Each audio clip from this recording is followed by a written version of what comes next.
Hello everyone, my name is Paola Corea and today I'm going to talk about Thomas Wolfe's video, From Landscape Architecture to Conservation Agriculture. Thomas is aware that one of the fundamental activities in human life is agriculture. Without this, the whole world could not have the necessary food to survive. However, he says, and there are studies that prove it, that this is one of the activities that most affects the environment and can reach the point of damage both the environment that can lead to an environmental situation so bad that it can end with the life on Earth. Thomas had an idea.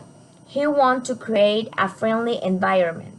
He alone could not generate this great idea, so he needed to live with experts on the subject to know in which parts he will have to focus according to need and which needed help with greater urgency.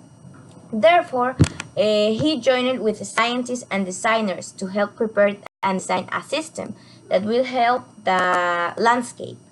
They have to study many factors in order to prepare the system. For example, the climatic situation, to be able to know in which places it is convenient to develop the agriculture and in which no. Thomas starts from the idea that the landscape needs to be understood in order to get the most out of it without damage in the drastic way it has been done in the last years. Thomas had the desire to treat the landscape like a painting, without leaving aside the conservation factors and taking into account all the data that had been studied by the experts. Thomas developed this idea and carried out many projects in local tribes of New Zealand.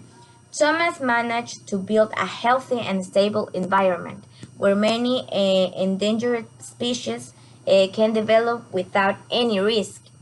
Thomas and his team used natural resources to create a healthy and friendly environment in Tuatara.